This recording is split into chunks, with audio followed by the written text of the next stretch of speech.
Hey guys, Will from PowerTraders.com. Today I'll be doing a midweek analysis on the US stock market.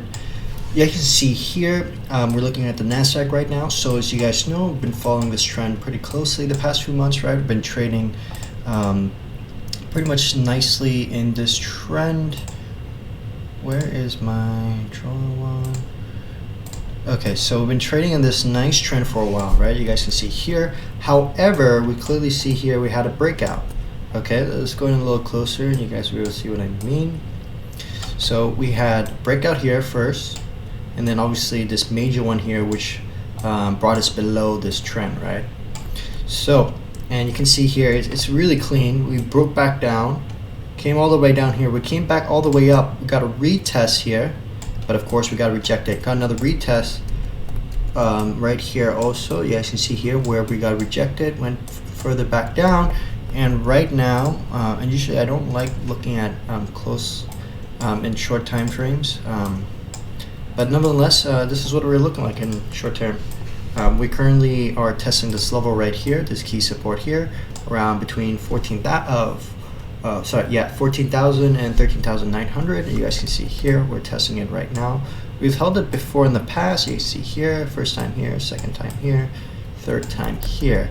So the question comes, will we have another bearish breakout, come back down to test here, or are we going to get another bounce? Now if we do get another bounce, right, on the NASDAQ, there's still resistance level up here, right, at 14,400 and 14,600. So we could get a bounce and then we could get rejected, right?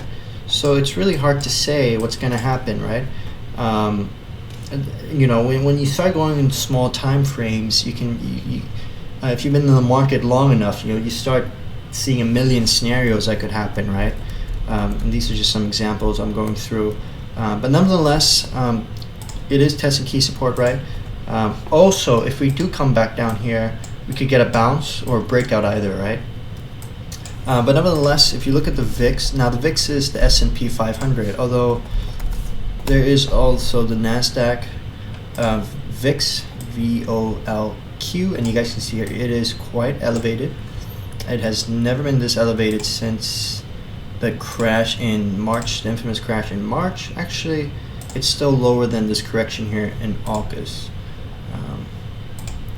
Anyways, but you can see here it's quite elevated, and if you look at the VIX S&P, which has more data, you can see here it's at the highest level it's been since January. You can see here we've been up at these levels before many times, even in the past. You guys can see here, but nevertheless, calling this a peak, I think it's a little too early. If you look, you can see here we could go higher. Honestly, you know, we could go all the way up to this peak here, and the 2018-2019 correction had to do with the interest rate, right? Interest rate hike. So I think there's a chance we could come back up into this zone here on the VIX, and of course if we do, that would imply, because it's skewed to the downside, right, that would imply in my opinion a breakout below this level. If we do see the VIX spike setting new highs again this year, I do think we will break this bearish, we will have a bearish breakout. Alright, let's take a look at the S&P 500. You guys can see here, it's also coming down, right? It looks very similar to the NASDAQ, this red line here. If it breaks the red line, there's a good shot we'll move lower. Although the S&P is holding up a little bit better, it's still down quite a bit. The S&P now is down right now about exactly around 10%. Worst was about 12.5. Let's see the NASDAQ really quickly. Actually, let's compare all of them. So this is the Dow Jones. Let's look at the NASDAQ, and then the small caps. All right. So you can see here. Let's go lower actually. You can see here, since the sell-off, the NASDAQ and small caps are doing the worst, with the Dow Jones holding up the best and S&P is just in the middle. So small caps and tech stocks are absolutely getting wrecked in this past few months. I think NASDAQ's roughly around down 15%. Small caps down around 50. If we go to 2020, wait, let me start with 2020.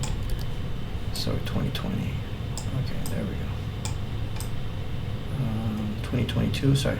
There we go. So you can see here what's down the most is NASDAQ, small caps, with S&P down 9.34%, and the Dow Jones down -6%. So the momentum is definitely in, you know, growth stocks and more speculative sectors of the market is getting kind of wrecked right now.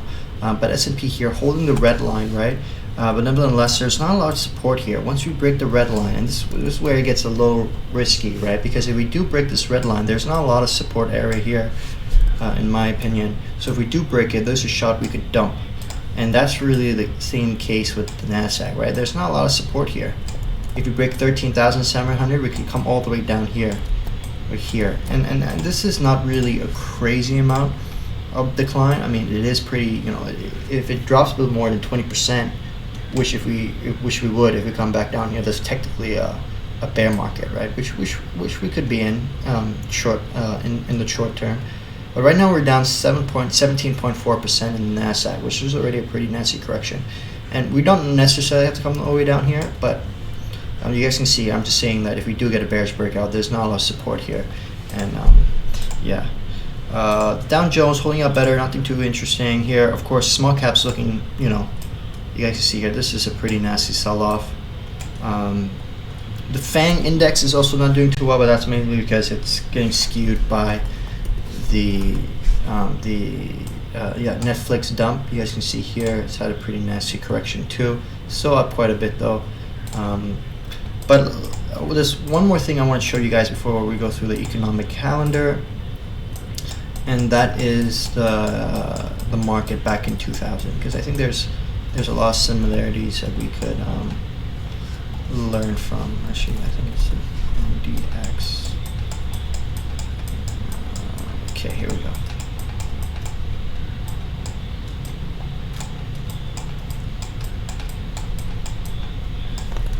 Okay, here we go.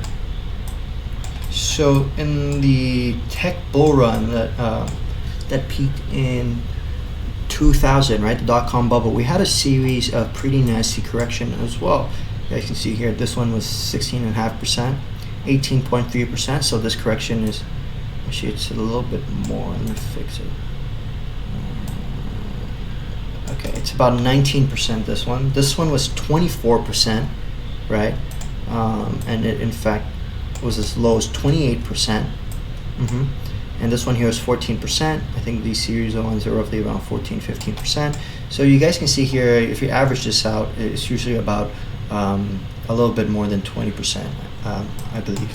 And if you look in this bull cycle that started since 2008, we also had a series of nasty correction as well on the NASDAQ. You can see here, 2016, we were down roughly about 17-18%, which is what's happening right now also. Let's see here, the 2019 with interest rate hiking, that was also a pretty nasty one. That took us all the way down to 23%. And of course, you got the COVID crash here, which I'm not including because that's a bit more of a, you know, it's a different scenario. But you guys can see here, you know, 20% correction, 18% correction. It's really common in the market, so don't panic. I do think a bottom will be upon us soon, maybe in 2 weeks. However, I do believe there's potentially could be more downside, right? So do be careful if you guys are looking to buy the bottom. Would I buy today? Maybe just tiny bit. Have an entries, but nonetheless, I don't plan to put any big positions right now. I want to see what happens to the market, and you know, you don't have to necessarily get in early, right? You can see if the market tanks, comes back up, get a retest. You know, you can enter at that. That retest, and then, you know, the next wave comes or whatever, second half of this year, if we will perform better second half this year. But let's see. Right now, the market is very volatile. The VIX is elevated, right? So keep a close eye on the market. Of course, all these assets selling off. You look at ARKK. Look, you know, it's down you know, it's almost down to its 2020 high right before the March crash in 2020. So it's pretty crazy. Like, a lot of these stocks are just getting butchered. So it's very interesting to see what's going to happen in the coming months. And I think I'll probably want to create a video getting more in depth into ARKK, some of these high-flying stocks, because they're just getting absolutely butchered. You know, they're down 70%. Even XITK, you know, a bit more less speculative than ARK. You can see here it's getting wrecked, absolutely wrecked. This innovation ETF. Alright, I hope you guys enjoyed this video. Actually, let's go through the economic calendar really quickly. Nothing too much interesting happening today. We did have initial jobless claim. Next week is going to be pretty interesting, though. We got non-farm payroll, unemployment rate coming out next week, ISM, and also non-farm payroll employment change. Earnings, this is actually pretty interesting. We got Apple coming out, Chevron, McDonald's. So today's actually a pretty big day for earnings. Let's see tomorrow here. Not too interesting tomorrow. I think next week is also going to be pretty action-packed. Let's see here.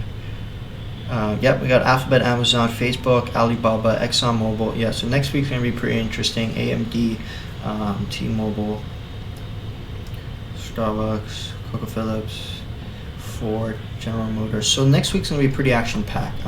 Let's see if this could get a bit of catalyst to the market, and again, we don't know whether that's the upside, downside, but next week's going to be pretty interesting. All right, I hope you guys enjoyed this video. Please give it a thumbs up, and of course, subscribe for more content.